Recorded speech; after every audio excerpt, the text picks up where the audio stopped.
started. I'm realizing now. Probably won't where she's from. Okay, I mean,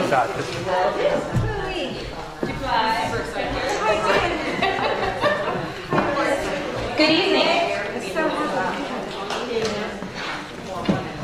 On behalf of Fauquier County Public Schools, I'd like to welcome you to tonight's workshop.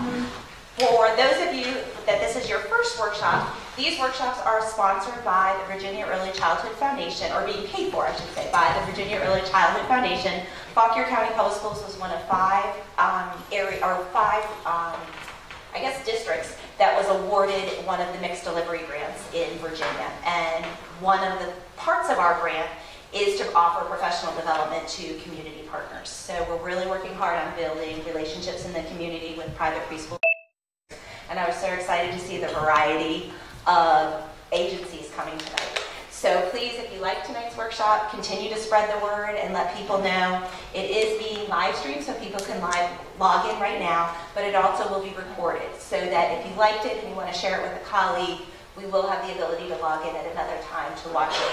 Same thing with the first workshop. We are still kind of working through the kinks. So if you have any suggestions for us moving forward with it, please let us know. We did learn from the last one, and that's the reason why I'm standing on this side away from the screen. So, but if there's things that you recognize and you see, please let us know. We're trying to make this better each time. Let's see if I hit everything. On your seats are a handout for tonight's workshop, and also there's 2 sticky notes. If you were at this first workshop that we did, the fine motor workshop, come on in. If you were at the fine motor workshop, does everyone have 2 colored sticky notes, 2 different colors? If you were at the fine motor workshop, Lisa Artaud talked about a book, and we are going to raffle it off because we have an extra copy. So if you were at our literacy workshop, if you were at our fine motor workshop, please write your name on the yellow sticky note. If you are obviously here tonight, go ahead and write your name on the other color. So we're going to do 2 different raffles. One raffle is going to be for a book that was at our first workshop, and then we have the yellow, correct. And then the other color for those, yes ma'am? Okay, we'll bring it to you.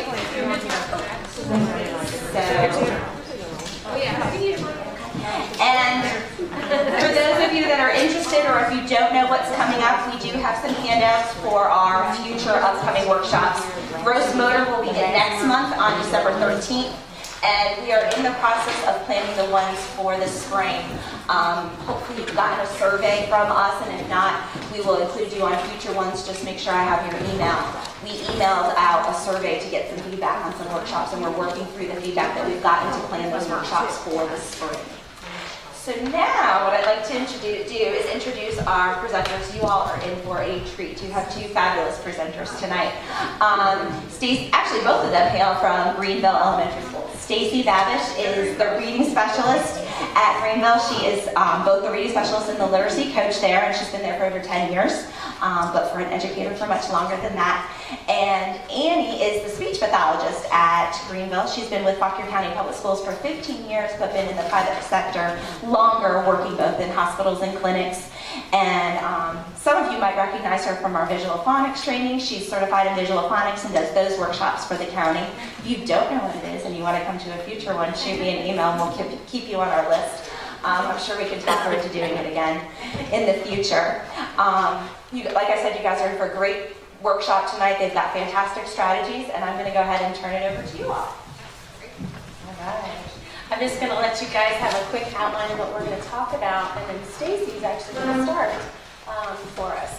So tonight we have several slides we'd like to go through. We have some handouts at the back of your packet we'd like to go over with you. At the end of our presentation, on our next to last slide, we have a very short video clip that we'd like to show you.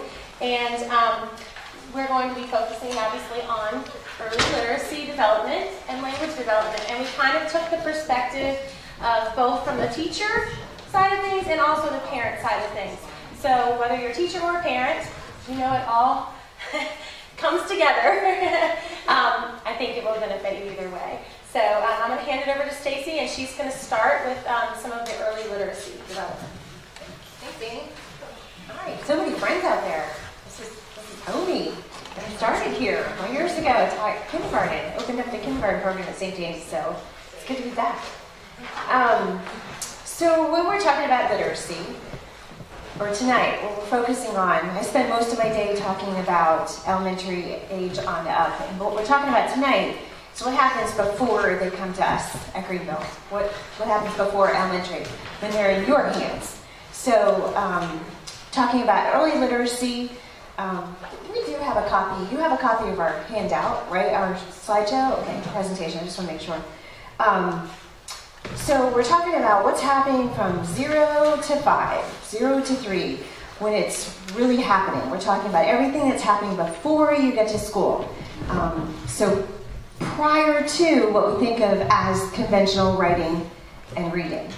So thinking about how do we expose those kids to books at that early age.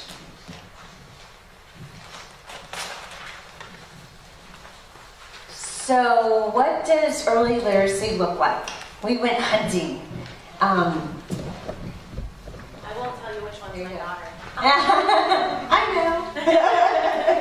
So what we're talking about with literacy, if you look in the bottom left-hand corner, the girl using her finger to trace the letter formations in sand, at sand table, just getting very tactile. And the second picture at the top was the mother and daughter snuggling to read a book together. Just really making that whole first impression of reading is just snuggle, cuddly time, an opportune time. Early print in the bottom picture is just early print. First, before they're even attaching words or before they even know about letters, they're writing pictures, they're drawing pictures, and they can tell you all sorts. I know you work with them, so tell me what you wrote, tell me what you drew, and they can. Sometimes they'll attach a label to it, but that's that early drawing, early picture. And then you can see up in the top right-hand corner the baby looking at brown bear. Is it brown bear? Brown bear? Brown bear, brown bear. What do you see? Baby bear. What do you see? So those early picture books, hard copies. The young child reading in her bedroom. I know that kid. I did something right now. Was that a snow day? Was that a snow day? Snow day home from school, and she set up her own library. Yeah. That's what she decided to do on that day. But just surrounding herself with that. And you notice, those I'll books. step in real quick, Casey. You notice that she obviously isn't actually reading. She was 3 at the time. But she had her tag reader and her tag reading book in her lap. And so she would tap it on all the pictures and the words, and it would read it to her. So it was really neat because she was making it happen on her own. Do you all know how those work? Just go over it. Right? What's that? Leapfrog. Yeah. A leapfrog toy. And yeah, it was past the day of my kids, but but that's neat. You just run it over and it reads it to you. All right. What's the word for that, Stacy? When they're with us. Word, not when I no. I'm trying to think. Yes, there you go. Cow. What we're talking about is, she was just saying, good for concept of word. So, and we broke it down as an acronym COW. So that is a watershed moment for that when you're getting into reading. That's what you're building as a preschool teacher or preschool parent. That's what you're building into. That's what we hope to have, is that concept of word, being able to understand and match that voice to print. Okay, so why early literacy skills? This is the children's first attempt to reading and writing, and it's the beginning of the future of literacy life. The literacy skills children learn in kindergarten determine their academic growth for future learning. And I have to say how important that is, that they come into kindergarten. They really need to come in with a knowledge of letters, what they are, the lowercase letters, and knowing their sounds. It's just so helpful. Early literacy refers to the pre-reading and pre-writing skills that pave the way for actual reading and writing. So it's everything that happens before formal schooling. So I always tell my parents, we just went through parent conferences, and I always say to my parents, they ask me, what can I do at home?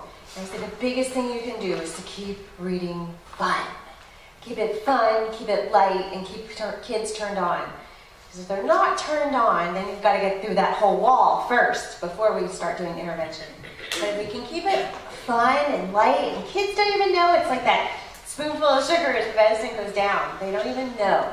But if we just keep it game-like and fun and light, it's just so important. It really helps open up the world of literacy for them. So what we know about early language and literacy development. Early language and literacy, reading and writing is what we're talking about here. They start 0 to 3. Holy moly, 0 to 3. Early literacy and language development is closely linked to a child's earliest experiences with books and stories. So it's getting these kids, actually Amy did a program. I know you were trying to, I remember you were doing the babies, what was the babies for books? For babies. Books for babies. So where we had a sibling, yeah, go ahead, tell us about that. Okay. So I got this grand idea one day, and That's great. it worked. What we did was we, at the school level, so what we did was we asked the kids, they had the teachers ask the kids at the beginning of the year if any of the parents in the class were going to be expecting a baby, or had just had one, like in the summer, a young, an infant age child, and that had a sibling at the school in whatever grade, K through 5. When they did, we asked for the due date, and what we did was we made the children at the school, we actually asked for like PTO funding, but you could get funding from lots of different places, and we would go to that big book fair. Green Valley, yeah. And you can get books like from Scholastic for like 10 cents, 50 cents, $1 at the most. Anyway, when we got the list of all the kids who were going to be expecting new baby brothers or sisters, then they got the responsibility of getting that package. They got delivered a present, and that present they got to take home and deliver to their sibling, and then they got to open it up, and it was full of books. And so they got to share those books with their baby sibling, and it made them responsible for linking, reading to home. And in many cases, these families might not have had any, resources for that at their fingertips. So it was putting books in the home nonetheless. So it was just a neat thing to do. And the kids were so excited when it was their due date, or they were coming up, or mom went to have the baby, and we got to get this gift and take it home. So there was a lot of that. And at the elementary level, of course, you're going to get a lot of families that are expanding. Yeah. So not so much at the upper levels, but at preschool too, I'm sure. So just an idea. Yeah, that's a great program. Actually, today, I even just, from parent conferences, a student, a reluctant reader, I passed out my cell phone number. I said, text me anytime. If it's good, if it's bad, if you need support, send me a text. But I got a picture of a reluctant reader, and he was on the couch in pajamas reading to his baby brother, new baby brother, and the baby's just looking at books, and this little boy I have is looking at books, and it was just really exciting. And so I sent back a message. Anyway, so that was just neat. But it's just about getting excitement, getting books, getting these kids exposed to text before they even formally know, oh, this is a book. So their early language development is so closely linked to their earliest experience with books and stories, and it's so important to give young children experiences with books. And to think about, I have friends out here, so I know I've seen you at story time at the library, those regulars, but just going to the library. And I tell parents too, schedule a date. Visit the library, go every Saturday, have your bag of books, your library bag, get those kids library cards. They can get them, I think, at 4 or 5 now. I know for sure it was. As soon as they can write their name. Okay, that's even changed, because I knew in our house it was, or when my kids were there, it was 5, and there was just such an excitement, to go to the library. That was their regular routine. But it's just a great way to bring books into the house, we used to have baskets of books, just sitting around the family room, the living room, just have those books available for kids to pick up. And then also seeing mom and dad taking time out, sit down and read, put your phone down. My little dog, I think he's got extra voodoo powers or something, but when he sees me pick up my phone, he starts climbing up my leg, like, put the phone down. And that's what kids need, is to see us put our phones down and pick up a newspaper, pick up a magazine, pick up a book. But just that exposure, that modeling and exposure is really important. I see lots of nodding ahead. So, laying that foundation for reading and writing. Share your love of books. Read with expression. Change your voice when you read to them. Make that book come alive. When they're scary, and just show your excitement. When they start hearing your voice, they'll want to mimic, a lot like Annie's daughter, sitting in there. Lots of times I would find my own kids just reading the way that I read, but in their own words, and just making up the words, looking at the pictures, and just reading to their stuffed animals and just making it come alive. But use lots of expression, change your voice. And these are the type of experiences that get them ready for school, get them ready when they come to us at Greenville, when they come to us at school. All right, what early reading behaviors can I teach? So that concept of word we were talking about is kind of includes this print awareness. So I know it seems like something that we already know, and why do we have to teach it? But we do want to teach kids, hey, look at that front cover. Look at the front cover. Look at the picture on it. What's happening? What do you think's going to happen in this story? So a lot of previewing the front cover, and sometimes even the back cover. Opening up the book. How do we hold a book? Do we teach them how to hold it the right way? Well, that's upside down. It goes this way. And then once you get the book open, how to turn the pages, and actually how to turn the pages gently. We're still teaching that in first grade. This is how we don't rip the pages of the book. But that we turn the pages of the book from left to right, and that directionality, and making that top to bottom reading, that our finger goes across the page and then it returns and it sweeps back. I always say it returns and sweeps back. And where do we go from here? So just that strategy is running your finger under the title, talking about the author, what the author does, what the illustrator does, direct the child's attention to the print, moving your finger left to right, have your child pronounce the words as you're pointing to them. I think that's about it. Does that sound familiar? It's nodding to the heads. Okay, all right. That's what I was saying earlier with this. Not that everybody uses this, but just the great idea is that, because it makes them have to find words on the page, and that they have to, you can show with your finger and model, but it makes them have to find the words to touch it, to say it. So if they're not touching a word, it's not going to say anything if they really want to hear the story. So it's a great just beginning. I don't have to leapfrog, I promise. But it is a great modeling behavior that they've invented with that. And so, yeah. And kids love scanners, right? Yeah. They can scan anything. All right. Stuck together. All right, to be able to recognize the letters, holy moly, if they can come in and know their letters. That is so big. Really, kindergarten, they really need to know that. They're going to learn it, they're going to be exposed, but the more we can bring it in, the more kids, they really are ahead of the game. And when they don't know their letters and sounds, they're kind of behind the game. And then it's not only just recognizing the letters, but we want to expose kids to the lowercase letters more than, because they're going to know, they usually tend to pick up the uppercase letters pretty quick, but it's the lowercase letters, especially like G's and Q's, they get those mixed up all the time, and the B's and D's obviously.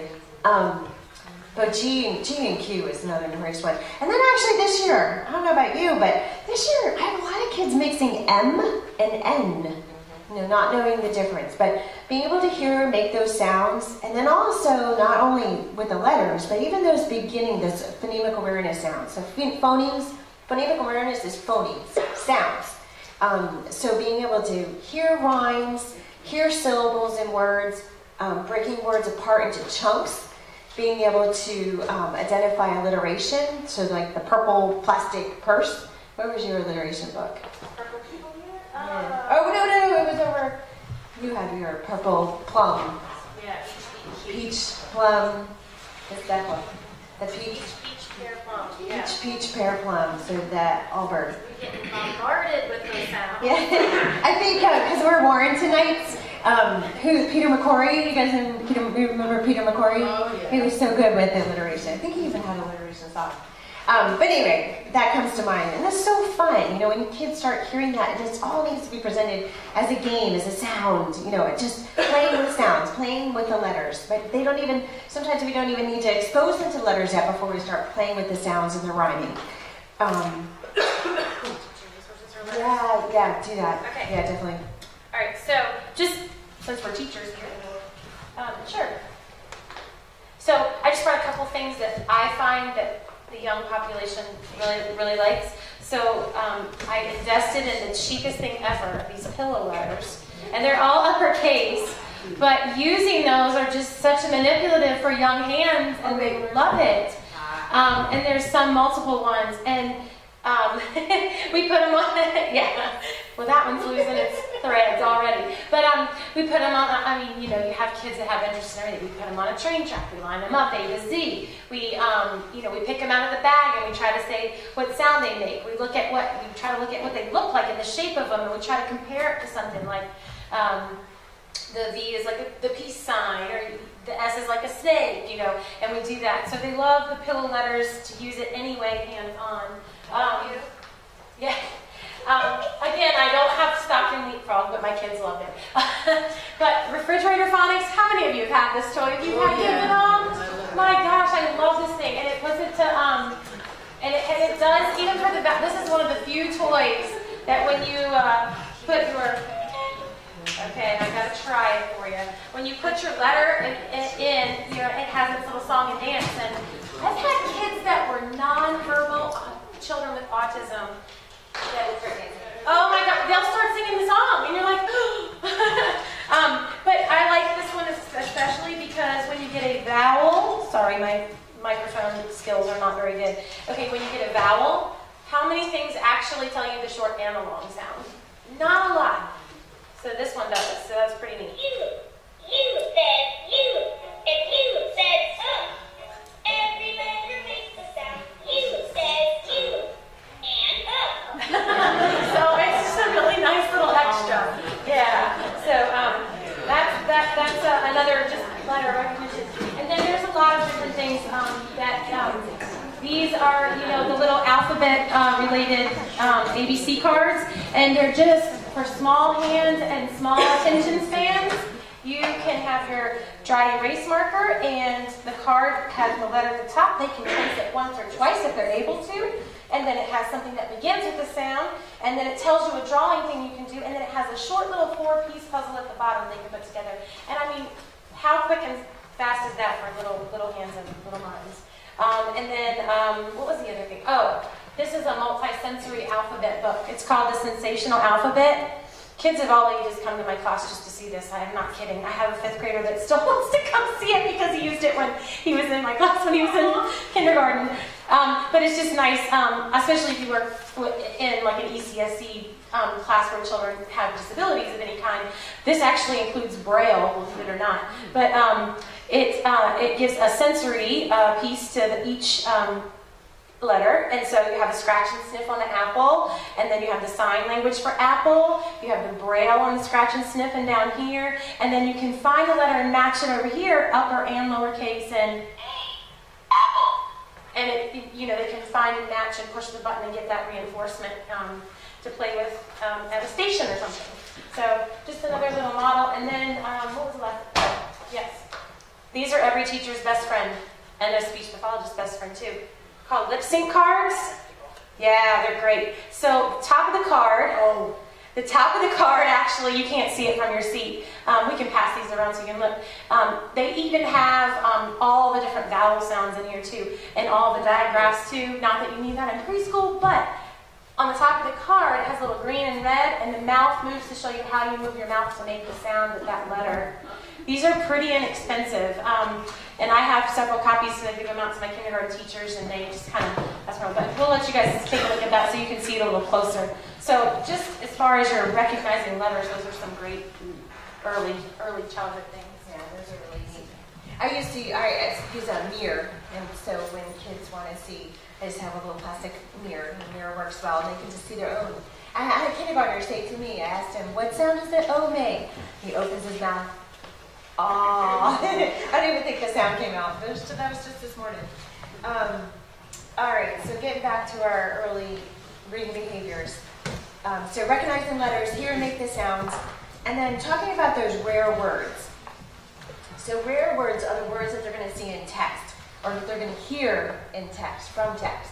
So words that we don't necessarily use in everyday language, but when we read to our students or read to our children, you're going to hear those, I'm trying to think of, just rich vocabulary, just really enriching it from what. Describing words, adjectives, Yeah. things like that.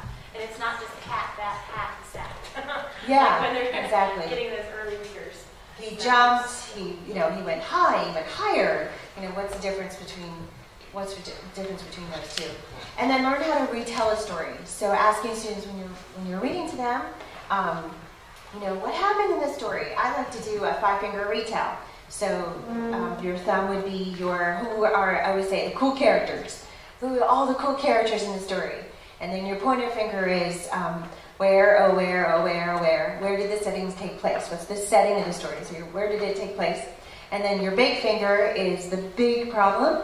What's the big thing that happened in this story? And then tell me one thing that led up to that big thing. Tell me supporting details, what you're thinking in your head.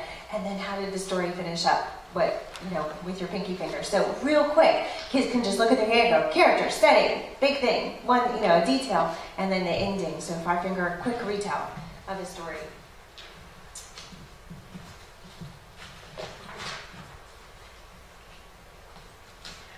We talked about if your story has a repetitive phrase that you can ask your child or ask the student to see if they can predict what the phrase is going to be. Lots of, bear snores on. Bear snores on.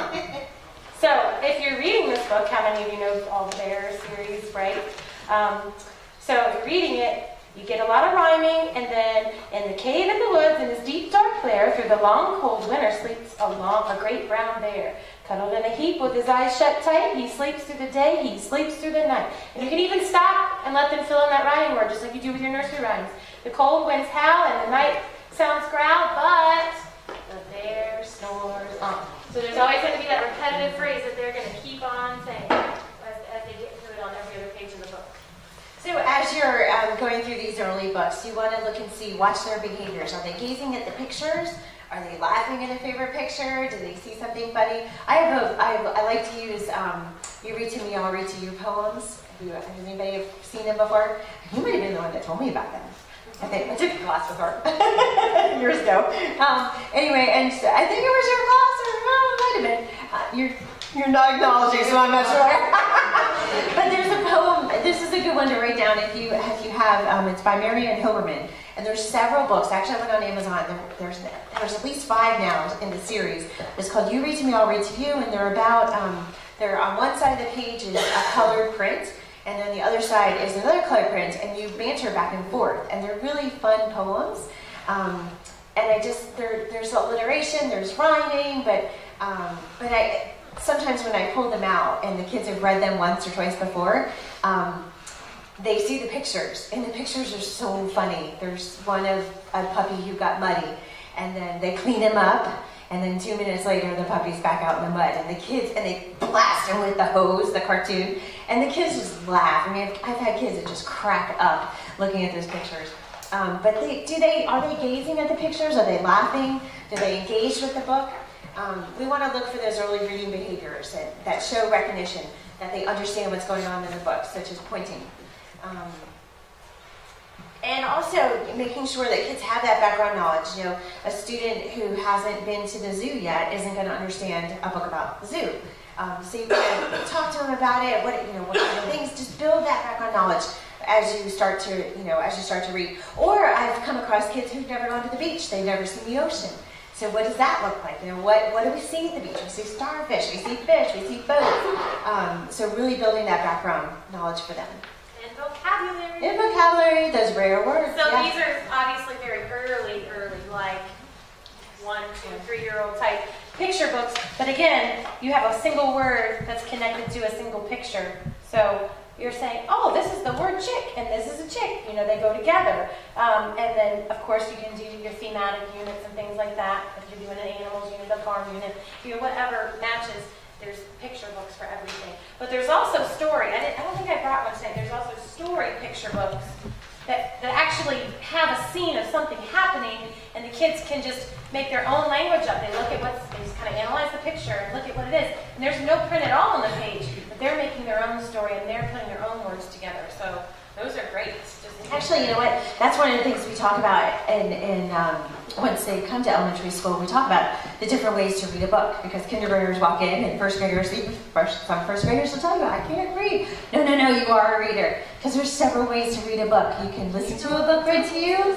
Yeah. You know what McDonald's is? You can read. Yeah, or look and read the pictures of the book. Just put that together. So all of these behaviors show a child's understanding of the pictures and events. Sorry. Should we go on?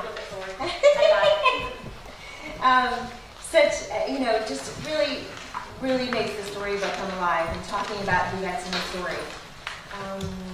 We want to know, can they tell us who the characters are, what's going on in the story, what's the big problem, so that, like I said, that 5-finger retell is a really good way to quickly do a quick down and dirty retell. But these are all the behaviors that just kind of set them up for success when they come into elementary school. So more reading behaviors that we're looking for. Moving on. So story reading behaviors that we're looking for are behaviors that include children's verbal interactions with books and their increasing understanding of print in books, such as the babbling and the imitation of reading or running of fingers along underneath those words. Even just tracking, even if they don't know, but just knowing that, and eventually what we want them to do is to match that voice to print. That's what we call concept of word. Being able to match and say, that's the word the, that's the word at. And then afterwards, can they go back and find in the word bunny in the text? The bunny ran down the hill. Can they go back and find bunny? What does bunny start with? Bunny starts with a B. Ba. They don't even need to know that it starts with a B, but what sound? At the very beginning stages, what sound did it start with? Ba. Spaces between words and the difference between a word and a letter. So these are all the type of things we want to be talking about early on. So creative ways to encourage early literacy. Lots of different pictures here. Up in the top left-hand corner, books on iPad, sitting with your baby dolls or your siblings, reading to your baby doll, yeah. Listening to books on tape or CD. So lots of times, I know our public library is a great resource. We have all those audiobooks, but lots of times, I know also being a Warrington night, that our kids spend a lot of time in the car. So, just packing in those CD audios that they can listen to, as well as have the book in the back seat. Books that they're interested in, or now there's so much. Honestly, I even think since we made this last year, this presentation, our ebooks, and there's so much online. In fact, Annie, we need to reveal what I just learned about ABC Mouse. You want to talk about that? Sure. I haven't gotten on, but this is We amazing. put it at the end too when you're. Oh, right. Okay. Yeah. I'm sure you've all seen the commercials and heard the chant. Do any of you actually use abcmouse.com? Okay, so just in case you didn't know, if you are a teacher, you get a free account. Because I have parents asking me all the time, what can I do, what can I do? And so I've had an abcmouse.com account since my oldest, who's 10, was probably before kindergarten, because she was in preschool. And I give away free accounts to my neighbors, and just because I can't. No, but as a teacher, if you're in a classroom, you can set up a free account, and you can actually communicate with your parents. If you are a parent, ask your child's teacher, do you have an ABC Mouse? Would you mind getting it? Because I don't want to pay that much a month. But you can set up an account, and you can put it at a certain level, and you can enter all your parent emails for your students, and boom, you can email them a link, and they can have their child play it at home. You can have them play it for stations at school. I use it even in the classroom when I go in, and you can do the games and things on the smart board and in the classrooms if you have smartboard technology or anything like that. You can use it. Great free resource that is available from early beginning stages through writing, through spelling, through reading, all the way up. And I think they even started doing math and science and all that too, but great for early reading and literacy. So this is great conversation between the two of us. So I was like, really? I had no idea about ABC Mouse. He's like, your kids are older. I know. But Annie, you also had a really good, we're trying to teach rhyming as well. And Annie came out, do you want to share it now, or do you want to save it for later? It doesn't matter. We can do that. So Annie came out with, I love this idea. I'm going to try this one too. My takeaway from today. Well, okay, so part of what I do is I work with kids on phonological awareness, which means listening for sounds and words, hearing ending sounds, hearing beginning sounds. Then some rhyming things and word families, and that it all ties in together. But we inevitably always have that kid who doesn't understand rhyme and just doesn't get it, and they can't really teach rhyme. So here's just a cool little idea that might get them going. So I make these egg shakers, and I put different things, usually different weights. And so they have to pick up, I line them up, and they have to pick one to start with, and then they shake it. And they listen to the sound it makes. Then they have to find another egg that makes the same sound to match the two sounds. Hey, you just rhymed. You matched two sounds together. You found the two sounds that were the same. And then you just build off of it from there. So they get the idea that I'm listening for a sound, and it matches. And then as soon as they make a match, you can find two words that rhyme and present it to them. So they're kind of just cognitively making that connection. Just an early way to start when you have those kids in preschool, kindergarten that just are just frustrated with it, can't get it at all, because they can do that 9 times out of 10. As long as they're not hearing impaired, they can do that 9 times out of 10. So, Do we have to have the microphone to get on the camera? No. Can the camera? Is the camera? No, it's more for voice here. Oh, it's more for people here. Okay. All right. Great. Okay. I'm trying to make sure we're on the mic because I feel bad for people with them. But anyway. all right. Okay. All right. So Annie's going to talk about language, foundation of literacy. All right. You want to do this? Sure. Let's switch. Okay. All right. So language starts from when they're born and all the time, even before they're born in the womb, you're talking, right? They're hearing it. Trust me, they're hearing it. That's how they match your voice when you're mom and they know who you are. Language is the foundation for literacy development, because if you read a story and you don't have any language skills, then you're not going to understand the story and you're not going to be able to repeat back the sentences or find those vocabulary words. It is being playful in daily interactions and experiences with children to make the learning fun and engaging and encourage them to use their oral language skills throughout the day. So oral language involves speaking and listening. It develops in infancy and it continues to develop throughout your life. You're constantly increasing your vocabulary. Even when you're 90 years old, you're learning new words, new experiences, new words. Oral language is essential for children to gain knowledge about the world. It's critical for learning and thinking. Language, cognition, go hand in hand. If you have low cognitive skills, you have low language skills. If you have high language skills, you have high cognitive skills. So the more language and talking and speaking that you expose your children to, and the more verb tenses you use, and the more adjectives you use describing words, the more experiences that they have and the themes that they get to learn, you're increasing their language. And just a side note, we know that cognition does not stabilize in these early years. Not until probably around ages 7 or 8 do you get a more stabilized cognitive level for a child. So you have these early years to build that up for them. The importance of language is children who develop strong language skills during the preschool years create an important foundation for their later achievements in reading, especially reading comprehension. And that was a study that was done back in 2002 by Swartz and Whitehurst. Children who lag behind their peers in language development, they're all at risk. I gotta turn my page, sorry. Sticky fingers. They're definitely at risk for reading difficulties. So we know you get those kids who say they're just a slow learner, they're just not quite getting it, and inevitably they're probably going to struggle with reading too, because if they have those early reading and literacy skills and those early language skills, that's going to build them up for their academic success. And if you think about it, if a child has a reading difficulty, it affects them across the board. It affects them in every subject, not just reading. So just you all have lots of important jobs. We all do, but especially in those young years. The early intervention works, right? Vocabulary knowledge is also strongly related to reading proficiency and overall academic success. Another study showed that to be true in 2002. All right, so you want to go to the next slide? Yeah. Okay. Oh, you're on it. Okay, good. So I did give you your handout, and I know it might be a little hard to see on that shrunken thing, but it's big here.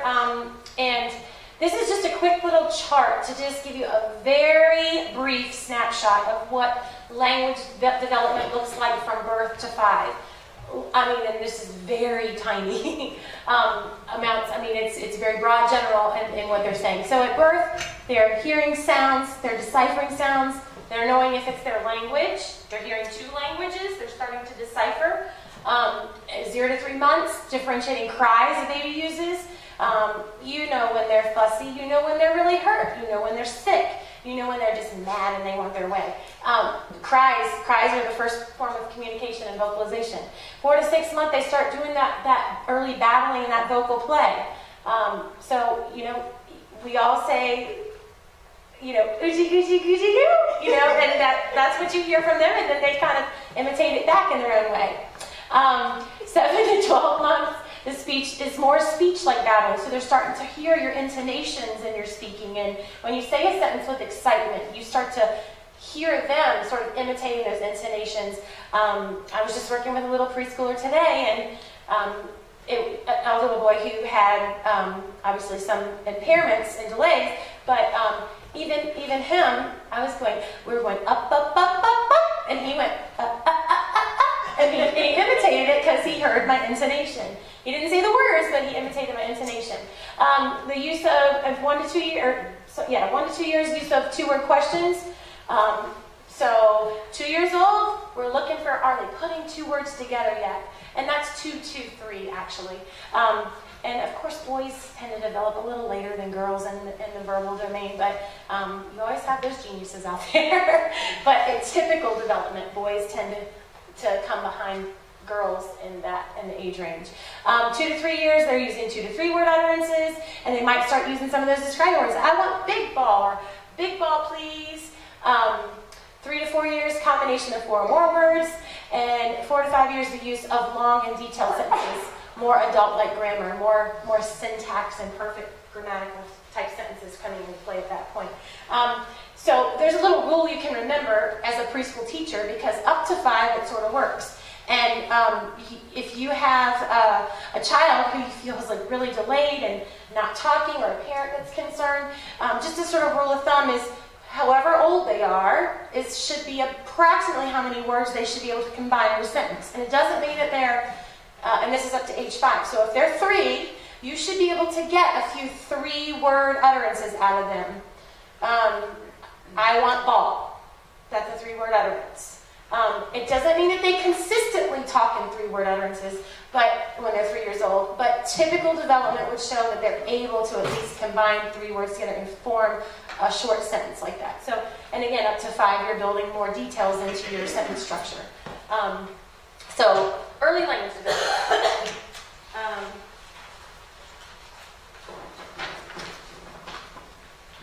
Okay. Oh, thank you, Stacey. So I'm just going to touch on speech development, because this is always a question that comes up. And I just wanted to give you guys a quick little visual chart there. So if you look at those, okay, so parents are always concerned about their child's sound development and speech development. And even in kindergarten, inevitably, I get probably 10 referrals a year. Well, but it's going to impact how they learn their alphabet, because if they can't say their K and their G and they're doing T and D instead of it when they say it, then, well, yes, but it's also, some of that is normal development, and kids that continue to develop their sound system and their speaking abilities and their motor speaking abilities until age 7 or 8. And even some of the later sounds, like blending TH and R together, till age 9 is considered normal development. So this just kind of gives you a quick visual to look and see what age there, the number represents the age, and what sounds you would hope that they have mastered in their speaking ability. And speech develops anteriorly to posteriorly. So your early lip sounds are going to be the early first developing sounds, and to your later sounds, you have to do a lot with your jaw, your tongue to pull it back. So it kind of develops front to back of your mouth. And then there's more complicated things like blends that come into play then. All right, keeping on moving. Sorry, my pages are stuck together. Let me just unstick my pages. Okay, so how can I promote language development? Of course, talk to your child. The more language they hear, the more they're going to use or they're going to attempt to use. And they're looking and listening all the time, even when you think they're not. They're going to come out with that one bad word that they heard you say. Trust me. That'll be their first word. Trust me. Give your child time to respond. This is important because they're still trying to coordinate it all. Cognitively, they're trying to get, they're hearing, they're seeing, they're watching your mouth, and they're trying to coordinate it all. And give them time to respond when you ask them a question. And maybe even gestural, when you're giving those early directions and things, use gestures, use your body, use the intonation to try to help them along with that. That's why we use motherly speech and why we use a lot of gestures in preschool, because that helps them understand it. Get down on your child's eye level. So important, because they need that feedback. They need to see your face. If you're washing dishes and they're behind you, it doesn't help them understand a lot. They need to see you modeling it right in front of them. Vivid memory of mine, the one thing, I was working with a student, a 2-year-old, completely nonverbal student, and the mother was there for the evaluation, and I was just trying to get him to play with a toy. And I was down, and I kept getting down on my knee and getting down and looking up at him, and she said to me afterwards, she said, nobody's ever gotten down on my child's level before. You're the first person that's ever done that. And I thought, and that just it sunk me. I was like, are you kidding me? That's just how you play with kids, and we probably don't know that. But keep that in mind. Get down on their level and talk to them. Get in their space and get. Yeah. Can I add something? Yeah, sure. Okay, so actually one of the things we've really talked a lot about in grad school is even just when you're, I remember taking a literature course, and even just when you're reading to children, have the book, don't have it this way, have it pointed, if you're sitting here, have it down so they can see it. Make sure it's angled in a way that the kids can see it. Actually, I think we got, real big, I get an A, but we got points taken off, and you're going to model it. But you think about it. I think about that every time I read to a student, where it's small group, large group, but have them engaged with it. You want to get down always. Yeah. Down where they can see you. Thanks. And also, observe your child's attempts to communicate. Behavior is communication. As much as we don't like it sometimes, bad behavior, it's communicating. So the child might not have the words to say what they want to say. Try to give them the words. Try to look at the context of what's happening and try to say, oh, you must be sad because Billy wrote on your paper. He scribbled on your paper with a crayon. Okay, let's go talk to Billy. Give them the words. If they can't say it and all they're doing is throwing behavior out, or even if they're not, even if they're just pointing and grunting at something because they don't have the word, give them the words and then try to have them imitate it and model it. Set that up as a teachable moment. Or even when, I had a student today who was reading a book, and he said, I read it, I don't know, I can't forget the rest of the sentence, but it just modeled back to him. I read the book yesterday. Correct grammar. So, just modeling back to him. So it's hard. I think one of the things we want to do is to stop and say, no, don't do it that way. But even if you don't even have to go there, just remodel it back the correct way. They'll pick it up. Yeah. Hopefully. Okay. More ways on the next slide to talk about promoting language development. Okay, some ideas that you guys might already do, but walk and talk. Take an I Spy walk. We do I Spy the whole time we're walking down the hallway to come to my class. And in preschool, at Head Start, we play I Spy. We might have a theme. We might I Spy for colors. We're increasing color vocabulary. We might I Spy for letters. We might I Spy for things that start with that sound. We might, whatever, set it up for their success, whatever level they're working at. But walk and talks and I Spies are great. Play Follow the Leader. You're modeling actions, you're pairing words with actions, and you're also giving simple directions. They're imitating you. It's building their language and vocabulary. Food talk, eating and meal preparation. A lot of preschool classrooms do like to do little cooking activities, but especially at home too, if you're a parent, talk about every step that you're doing while you're doing it. I know this is why I lose my voice constantly, and I probably need voice therapy myself. It's one of those teacher flaws, but I don't know. I get squeaky a lot these days, But if I'm talking all day at school, but then I'm also talking all night at home, and my kids are in 2nd and 5th grade, and they don't want to hear me talking all the time, but I still do because they need to hear it. So have your child explain the steps for making a sandwich if they want to pack their lunch that night before, the morning before school, or when you're at school and you're doing a little, 3-step activity with graham crackers and marshmallows and peanut butter or something. Yeah, what do we need to do? What do you think we're gonna make? Have them predict it. And also you can have kids help with grocery lists and what do we need to do this? Writing out, they're just writing out the grocery list? Yeah. Create shared experiences and recognize your child's interests. So where there's a couple little picture things up here. So you see the dad and the little boy at the bottom there playing with the cars. I mean, obviously that's his son's high interest area. So he's getting down on his level and he's playing with him. Scripted play help the child anticipate what's going to have to happen next. So you're setting up those moments for them and waiting for a response. Talk about their daily routine. So there is an example of a morning routine and an evening routine. I made these for my kids at home, and I know we use them at school a lot for kids. Like, what's the routine of the day? They start to get into it after the first few weeks of school. But I haven't seen you, Annie, wearing you put the tags on your neck. Yeah, I didn't wear them here. I use little, I don't know if you've all heard of Board Maker, but just little picture cue cards. And so when I'm in a classroom working with a child in their gen ed class, I've got my cue cards here. So if they're supposed to be listening, there's a cue card for listen. If they're supposed to be writing, there's a cue card for write. And it helps the kids follow directions without always getting on there, getting on them verbally. It's kind of like that picture represents that direction. Or even also just taking a picture of them doing the actual, what you want them to be doing, helps to refer back. Right, yeah. Yeah, the 3-step, just cut, paste, and color, or whatever it is. They have that up on the board in front of them to help them with the following of the directions. But for daily routines, you can talk them through the routine or ask them, what do I got to do next? First I brush my teeth, then they fill in the blanks. And add information. So when your child shows an interest in something or something out of the ordinary happens, ask a lot of questions about it. Make it that new experience and make them learn from it. Imitate what your child said maybe, and then add some words. Add those describing words in it to build that language for them and build that vocabulary. And also, if your child, like Stacey was kind of saying with the grammar piece, if your child can't quite get it out right, but you understand what they're saying, model that correctly for them and have them imitate it. So keep their language building. I'm trying to jump my page again, sorry.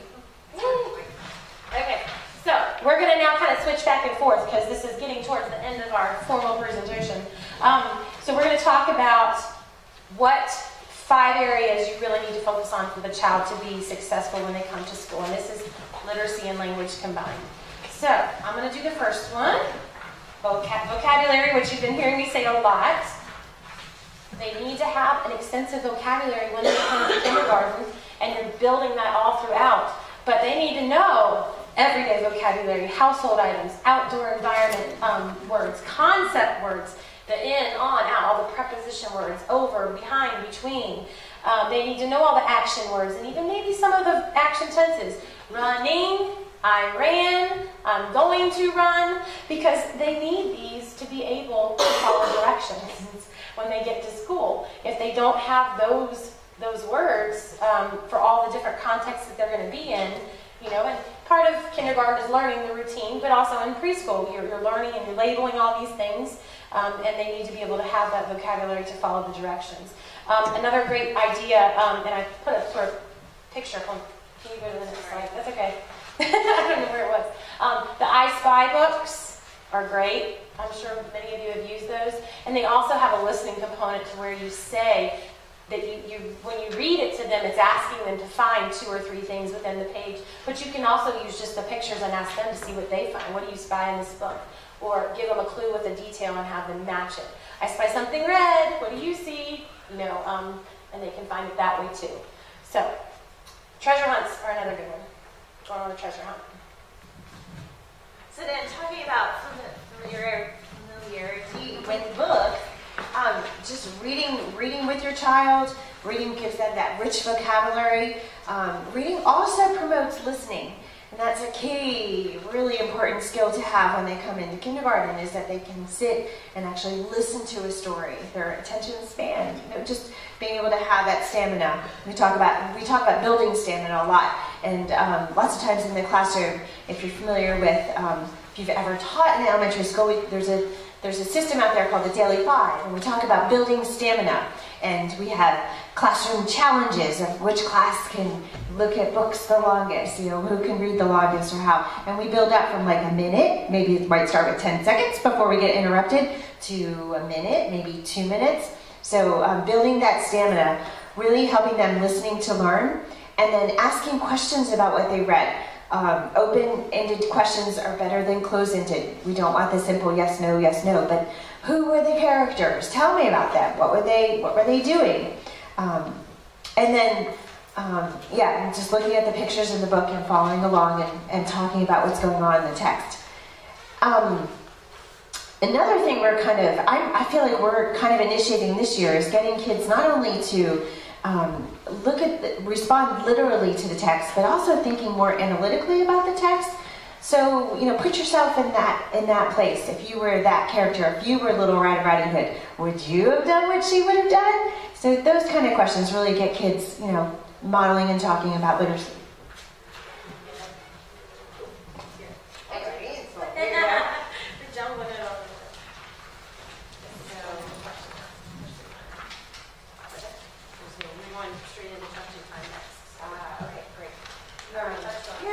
I did. We're talking about question time next. Exactly. Those open-ended questions. WH questions. Who, what, where, when, why, and then you can add how, but that's kind of hard at the young age. Yeah. And actually, an important piece over here is sequencing. Do they know, lots of times when we do a retell in the classroom, we're saying, tell me the story from the beginning to the end, and you can act it out. You can use that puppet show. You can, quickly maybe just draw a beginning, middle, and end sequence of what happened in the story.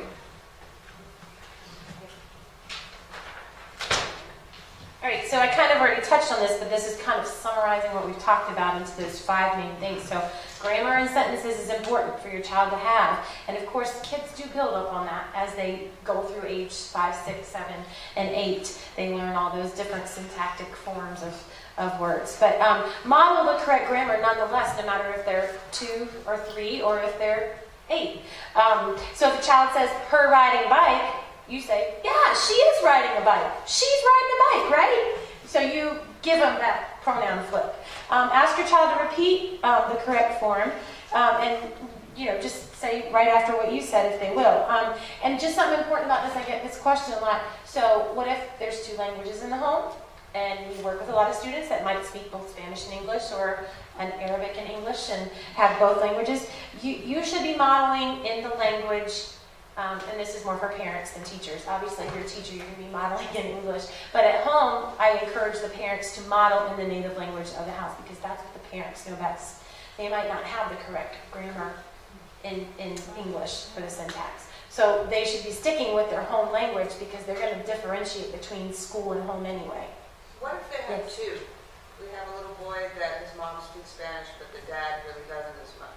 So he's going to be, I said both of them model. Yeah. Well, what we don't want is the broken language. So if mom is fluent in Spanish and dad's fluent in English, then he's got the best of both worlds. Dad, I would encourage dad, if they're asking, I would encourage dad to speak in that English and mom to speak in the Spanish. Because it comes a point to find what is the base language. So what is the language the child first understood? What have they been taught to the most? And that there's different assessments to figure that out. But essentially what you want that child to do is build the vocabulary and develop the language in their home or native language, because then they can so much more easily transfer that and those skills into English if that is a second language for them. They have to learn what language is first. And if you're confusing, you're going to have kids who are silent. They might be mistaken for being a mute child. You might think they're not learning anything, but really what they're doing is they're observing. And they might actually have a high cognitive ability, but they're observing, because they don't know what words to use because they're still trying to sort it out. They've heard so much vocabulary in both languages, they need to sort it out.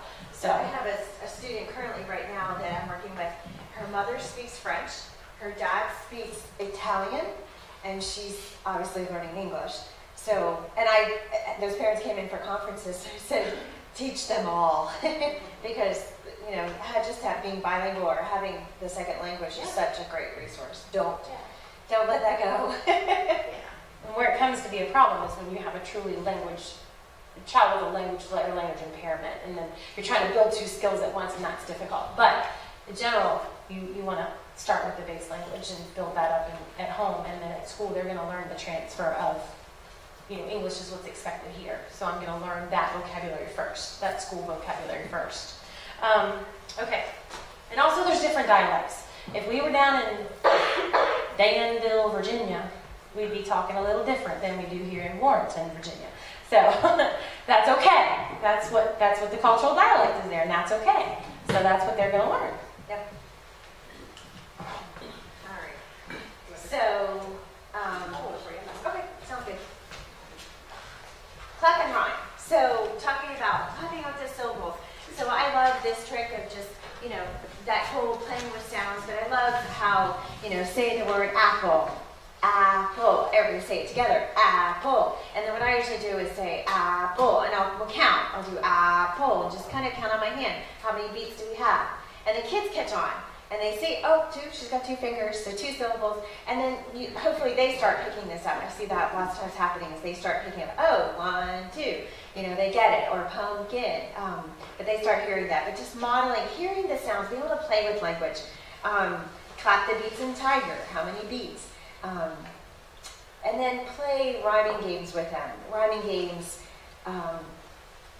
just the advantage of having rhyming books, lots and lots of different rhyming books, but just hearing and really emphasizing. Lots of times when you're reading them with a rhyming book, leave out that second rhyme, see if they can fill it in. It tells you a lot if they're able to hear it and fill it in. Sing rhyming songs. And I find the resources.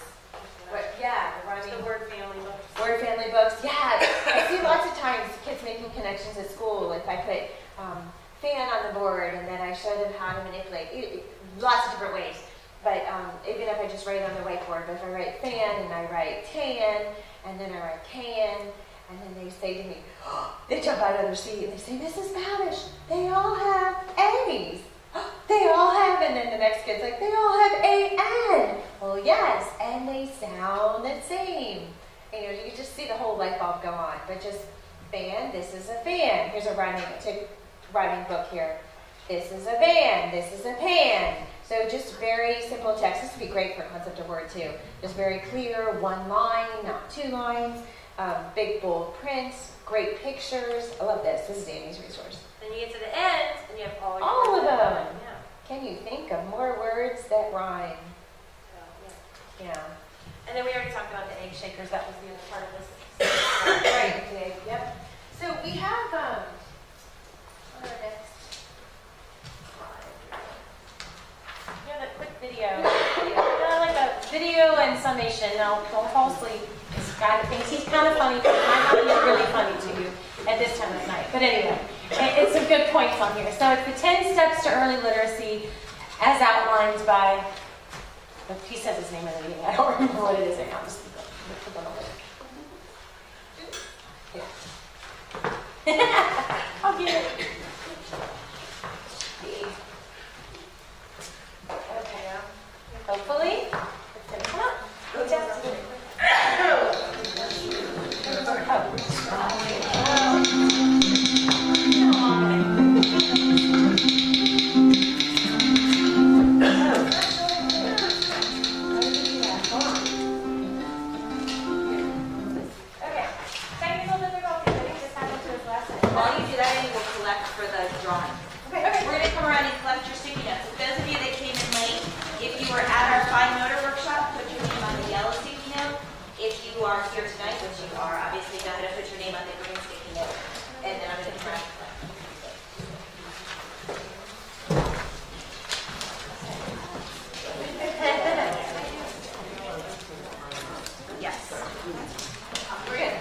Okay.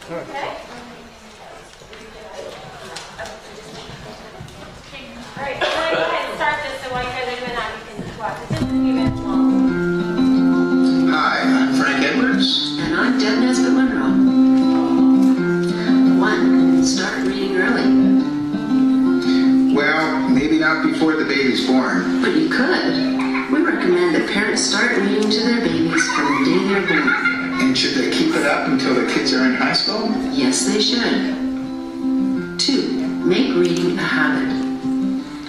You know, regular bedtime stories and weekend visits to libraries help make reading part of the family routine. And if you're lucky, the kids will think of bedtime and story time, and they'll want to go to bed early every night. 3. Make reading useful. My kids learned to read recipes early, and shopping lists, and assembly instructions. They read everything. That's great. It's important for children to understand that reading is a useful and practical skill in real life. 4. Make reading fun. Choose books carefully. Reading books at this age should be fun. Nobody wants to read a boring book. I hate boring books. My motto, read for the fun of it. 5. Make reading easy. Some days my house looks like a messy hospital waiting room. There's so many magazines laying around. That's not a bad thing. A house with lots of books and magazines makes it easy for anyone with a bit of spare time to pick one up and read it. 6. Ration screen time. Do kids still watch TV?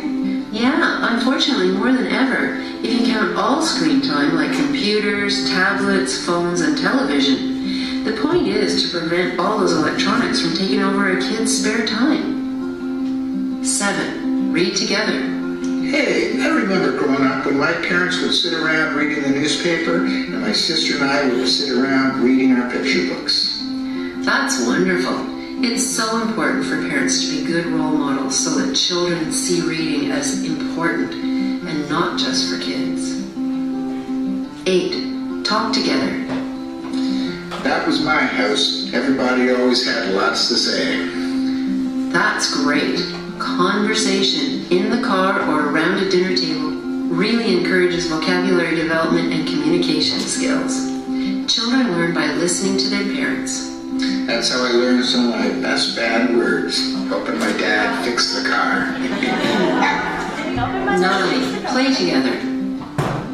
There are lots of ways to play with words beyond board games.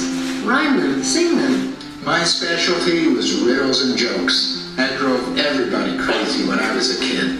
I bet your parents loved it. No, maybe not so much. But now that I'm a writer, they can't complain. 10. Explore together. Literacy is about more than words. It's important to develop a sense of curiosity in children. Like nature walks and movies and hockey games or plays, they're all good. But do you think Google searches count? Sure. If it leads to reading and talking, it's good. But trips to the mall, they don't count, right? I hate going to the mall. Grocery stores are good. I hate shopping. I'd rather stay at home and read a book. Okay. So, just a quick little 10 steps to early literacy video there. Turn that off real quick. Go back.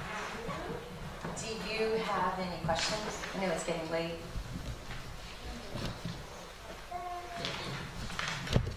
We've started, I like Bobby Bones confessions. And do you ever hear the morning Courtney? I love telling jokes. And jokes are a great way to talk, a great way to share. We have lots of good, I was trying to think of one my daughter Christine told me last night. I'm like, oh, that's a good one. She's like, no, Mom, don't repeat it. I'm a horrible joke teller. But I love telling jokes and kids reading jokes. You know, that's a great way to get kids turned on to books. So, thank you. Do you guys, anybody have any questions or follow-up thoughts? I was thinking there was so many times I interjected on Annie. Is there anybody that had something to interject or share for the whole group?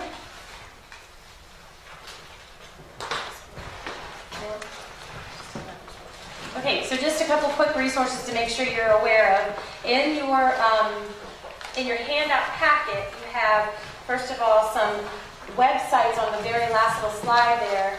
ABC Mouse, one of those. Many of you probably already know about Starfall, Jumpstart, Raising Readers, Reach Out and Read, Reading Rocket, and then obviously the website linked to the Faulkner County Library if you want to do a library card field trip.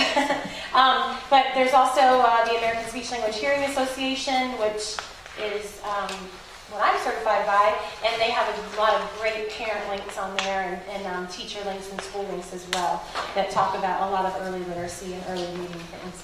So we want to make sure you're aware of that, and then also in your packet, after the slideshow printout, you have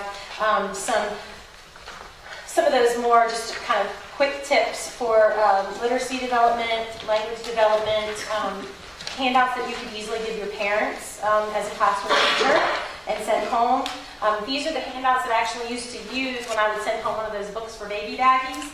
These are the handouts that would be in there to give the family some ideas of what to do along with the books. So that, and then just your milestones of early literacy development from newborn to up to 5 years. So you got this little chart reference there. And then I think we just gave you also just quickly a couple, little bit more wordy handouts, but just for you as a teacher, reading acquisition and language acquisition, just some tips and tricks. So you have that in your handout as well. I just have a question. You mentioned the dollar books, the kinds of books that you were getting for your Oh, yeah. What is that sale? You talked about it. You know about that. The Green Valley. Valley. Follow along. Green Valley. And Scholastic does it too. I'll send you a link. But, okay, so you can Google Green Valley Book Fair. Has anybody gone? It's down 81, right? Down 81 George James Madison. It's an easy, a little bit over an hour drive, but it's a huge warehouse. You're out in the middle of nowhere. I think there's cow pastures all around. It's like home. But yeah, just it's a huge warehouse, lots of Scholastic books, tons. In fact, if you're looking to build your resources up, we've done that at Greenville. We've taken, PTO funds and gone, and we've done it twice. We've bought thousands of dollars worth of books and built a book room. There's another one too. I was going to say the last one I went to was actually at George Mason University in Fairfax, and it was actually a Scholastic warehouse sale. And you like literally come in with your grocery cart, and people are just stacking it high because it's like 10 cents, 50 cents, 25 cents per paperback books. I mean, you can get hardback ones for a little more. And also garage sales, and used bookstores. Actually, that's another good resource is the McKay's bookstore. If you're a school, if you have letterhead, if you just get on the letterhead, the contact McKay's used bookstore, and you can just say they'll give you $100 worth of books. I mean, it doesn't go super far, but it gives you a handful of books and resources. But they'll do that once a year for every school. Yeah. My school, my ESL teacher and I started a book nook, and we used to be able to go to a facility where it was sponsored, they had grant money, and we got free books. That's shut down, but we've just been in our newsletters to our parents asking for donations, and so we have a continuous supply of books that are free for the kids. That's awesome. We did the same thing. We took we did a book drive at school at the end of last year at school, and then we put into classrooms. We did a lot of new classrooms. We put what we wanted into classrooms and what we weren't going to use in the classrooms. We put in the box in the front, and it's just like take a book, leave a book program. Yeah, it's really good stuff. Yeah. So. Any other questions? Or we're going to turn it back over to Kristen. Did you say it was abc.com? Yep. Yes, Miss Pat, and I can bring it to you when I see you on Friday. Do you have to have some sort of code? Like I have a in-home daycare. Do you have to have some sort of teacher code? If you're a teacher that you have a teacher email address through whatever corporation or public education system you work for, they take you have to enter in your work email, if you will. So if you have an in-home daycare, I'm not sure that it would work. But if you have some kind of email that's specific, like sure Head Start would probably work because you have a Head Start anyway. And say for me having a Fauquier County email, that's how I was able to get that account. If you have a friend that works for them, you should ask to borrow it. Just saying. Let's give a hand to our presenters. Thank you very much.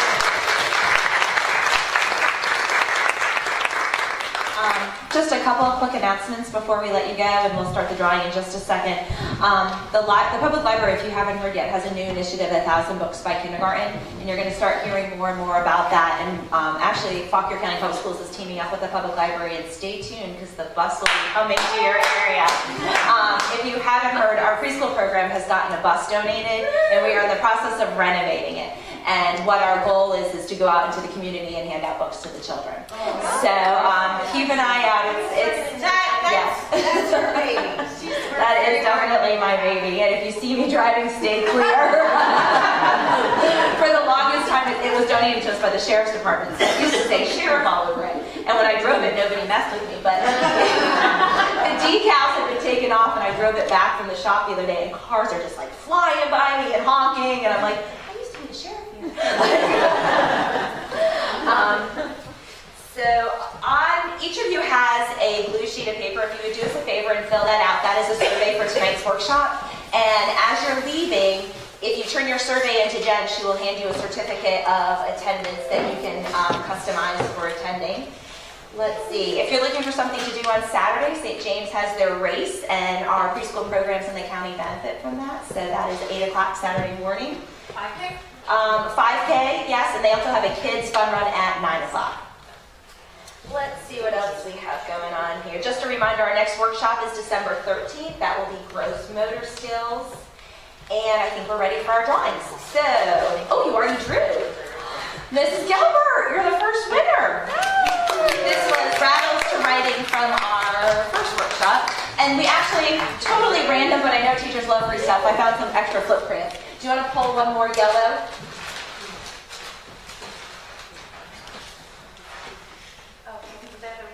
Yeah, the handwriting was actually flip crayons. Sharon May. It's the night of St. James. All right, and then we have a couple of books. The original picks for the workshop did not come in on time, so we had to kind of improvise. So I have a couple of leftover books. Let's see. I have a whole bunch of books, so go ahead and keep picking for this. Let's see. Laura Wright? Yes. All right, which one would you like? Let you pick first. We've got Over in the Meadow, Each Peach, or Duck on a Truck. Or Stuck in a Truck. Each Peach, you're right in the middle of it. Got it? Oops, it's this one. There we go. Karen Anderson and Donna Von Hercules. Oh, you're both back there. All right. Do you want to just say the next one loud, Jen? If I can read it out my glasses. Billy Cox. Oh, that's me. It is St.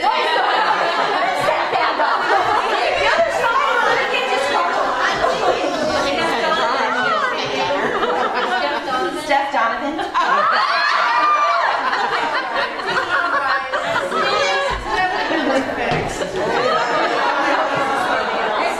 Lori Hall.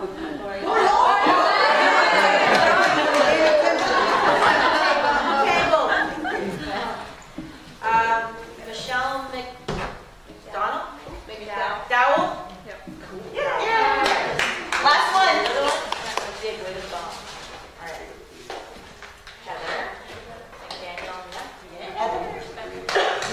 Heather? Yes. The gauntlet has been thrown. Thanks again. If you have any questions, I'm sure that they would be happy to answer it. And please take pizza. So if the pizza is still full at your table, please take it because we have to clean it up. So it would actually help us if somebody took it from your table. And if anyone has teenagers, I have 2 full ones in the back.